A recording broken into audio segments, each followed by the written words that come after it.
ముద్రగడ గారు కాపు కాదు, ఆయన వైఎస్ జగన్మోహన్ రెడ్డి గురించి రెడ్డిగా మారాడు అని చెప్పి కామెంట్ చేసే వాళ్ళకి మీరు ఇచ్చే సమాధానం ఏంటి? ఆయన కాపు కాదట, మీ రెడ్డిల్లో జాయిన్ అయిపోయారు. మరి రెడ్డిల్లో జాయిన్ అయిపోతే ఆయన కుటుంబాన్ని రాజకీయ జీవితాన్ని మొత్తంగా పరంగా పెట్టి ఇవాళ గౌరవంగా ఇంట్లో ఉన్నటువంటి భార్యను కూడా తిట్టించుకుని కొడుకునేమో గెంటించుకుని ఈ ఉద్యమం అంతా రెడ్డిని బీసీలో కలపమని చేశాడా లేకపోతే కాపుల్ని బీసీలో కలపమని చేశాడా? ఎవరికి చేశాడు మీరు చెప్పండి, మేము పక్కన ఉంచండి. ఒక రకంగా ఏంటంటే ఆయన కమ్యూనిటీ కోసం ఆయన రాజకీయ జీవితాన్ని, ఆయన కుటుంబ ఆస్తుల్ని, కుటుంబంలో ఉన్నటువంటి గౌరవాన్ని మొత్తం ఆయన పాడు చేసుకుని ఒక కొవ్వొత్తుల కాపు కులం కోసం ఆయన కొవ్వొత్తుల కరిగిపోయినటువంటి నేత ముద్రగడ పద్మనాభం గారు.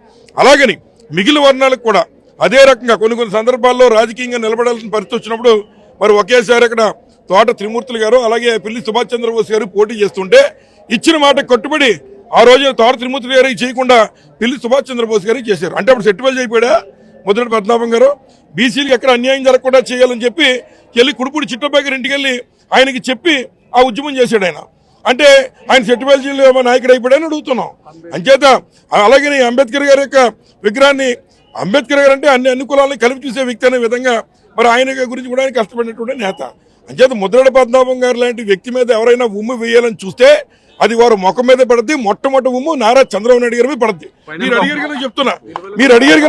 అడిగారు చెప్తున్నా ఇవాళ రంగా గారిని చంపినటువంటి వాడు నారా చంద్రబాబు నాయుడు గారు.